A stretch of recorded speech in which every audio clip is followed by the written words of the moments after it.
कायमचं स्वप्न पाहणारा मुलगा सिद्धार्थ एका छोट्या गावातला सामान्य कुटुंबातून आलेला. त्याचा परिवार फार गरीब होता, पण त्याच्या आई वडिलांनी त्याला कधीच कमी न समजून शिकवणी आणि कष्टाच्या मार्गावर ठेवले. त्याच्या वडिलांना दररोज खूप कष्ट करून अगदी 2 वेळेचं जेवण मिळवता आलं तरी सिद्धार्थला एका गोष्टीची शिकवण दिली होती: शिक्षण आणि मेहनत यावर विश्वास ठेवा, तेच तुमचं भविष्य घडवतील. सिद्धार्थ शाळेत हुशार होता, पण त्याच्या परिस्थितीला तो मोठ्या क्षणांचा सामना करायला शिकला. जेव्हा तो 5वीला होता, तेव्हा त्याच्या वडिलांना कामावर अपघात झाला आणि ते एका खिडकीतून पडले. त्यानंतर घरात एकच हळहळ माजली. आईने कधीही तक्रार केली नाही, पण तेच त्याला अधिक प्रेरित करतं. आशा कधीही न गमावू आणि मेहनत कधीही कमी करू नका, हे सिद्धार्थच्या आईचं शिकवण त्याला आयुष्यात लक्षात ठेवलं.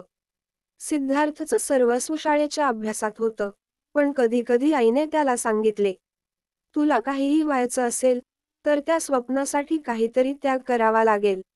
शाळा संपल्यानंतर सिद्धार्थ कॉलेजमध्ये शिकण्यासाठी मुंबईला गेला. त्याच्या आई वडिलांनी कष्टाने एक छोटंसं घर घेतलं होतं, पण मोठ्या शहरात राहायला खर्च आला आणि त्याला यशाच्या वेगाने महत्त्वपूर्ण निर्णय घ्यावे लागले. त्याला त्याच्या कॉलेजात एकत्र शिकणाऱ्या मित्रांची साथ मिळाली आणि यशाच्या मार्गावर तो एक एक पाऊल टाकत गेला. पण त्याच्या मनात एक विचार परत येत होता: आजच्या यशाचा किंमत म्हणजे संघर्ष, आणि संघर्षाची खरी ओळख त्याच नंतर येते. एक दिवस सिद्धार्थला एका मोठ्या कंपनीत इंटर्नशिप मिळाली. हे त्याचं स्वप्न होतं, पण या नोकरीसाठी त्याला त्याचं कॉलेज संपवून मुंबईतच राहायचं आणि एका भाड्याच्या घरात राहून काम करत राहायचं होतं. सिद्धार्थच्या आईने त्याला सांगितलं, तुला शिक्षण संपवणं आणि ती नोकरी मिळवणं आहे, पण त्यात एक गोष्ट लक्षात ठेवा: जीवनात खरी माणुसकी पाहिजे. सिद्धार्थने तशीच योजना बनवली. त्याने कामासोबतच वाचन, अनुभव आणि स्वप्नांचा मागोवा घेत राहिला. पण एक दिवस त्याला एक खूप कठीण निर्णय घ्यावा लागला. त्याच्या कुटुंबातल्या आर्थिक संकटांमुळे त्याला आपल्या स्वप्नांचं दुसरं वळण स्वीकारायला लागलं. त्याने उचललेला प्रत्येक पाऊल काहीतरी शिकवून जात होतं. सिद्धार्थला यशाच्या वाटेवर अनेक अडचणी आल्या, पण तो कधीही खचला नाही.